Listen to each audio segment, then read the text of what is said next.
محترم صدر مدرسہ، اساتذہ کرام اور میرے پیارے ساتھیوں، السلام علیکم ورحمۃ اللہ وبرکاتہ۔ ویران کر دیا تھا آندھی نے اس چمن کو، ویران کر دیا تھا آندھی نے اس چمن کو، دے کر لہو بچایا گاندھی نے اس چمن کو۔ رکشا کرے گا اس کی ہر نوجواں ہمارا، رکشا کرے گا اس کی ہر نوجواں ہمارا، سارے جہاں سے اچھا ہندوستاں ہمارا۔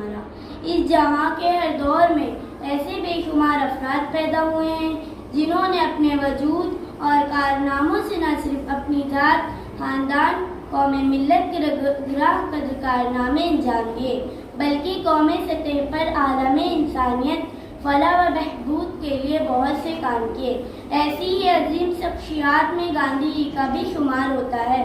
گاندھی جی 2 اکتوبر 1869 کو پور بندر گجرات کے مقام پر پیدا ہوئے۔ سب سے پہلے گاندھی جی نے جنوبی افریقہ میں بھارتوں کے لیے ستیہ گرہ کی تحریک چلائی۔ سن 1915 میں وہ ہندوستان واپس آئے اور یہاں کسانوں مزدوروں کے حق کے لیے آواز اٹھائی۔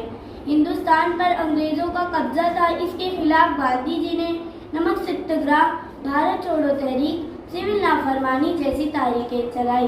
گاندھی جی تشدد کے خلاف تھے اور سچائی پر یقین رکھتے تھے۔ ساتھ ہی ساتھ وہ سودیشی یعنی اپنی دیش کی چیزوں کے استعمال پر زور دیتے تھے۔ وہ سادہ کھانا، سادہ لباس، دھوتی اور سوت سے بنی ہوئی شال کا استعمال کرتے تھے۔ بھارت کی آزادی کے لیے انہوں نے احتجاج کے طور پر کئی دن کھانا پینا چھوڑ کر انگریزوں سے اپنی باتوں کو منوانے کی کوشش کی۔ دیش کی آزادی کے لیے کئی بار جیل گئے۔ آج ہمیں اسی گاندھی کی ضرورت ہے جنہوں نے ہمارے دیش کو بہتر بنانے کے لیے اپنی زندگی وقف کر دی۔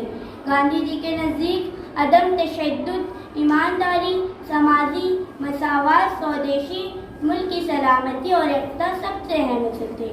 بھلے ہی گاندھی جی آج ہمارے سامنے موجود نہیں ہیں، لیکن ان کے بتائے ہوئے اصول آج بھی بہتر اور کارگر ہیں۔ 30 جنوری 1948 کو گاندھی جی کو ناتھو رام گوڈسے نے گولی مار دی اور ان کا انتقال ہو گیا۔ اللہ حافظ۔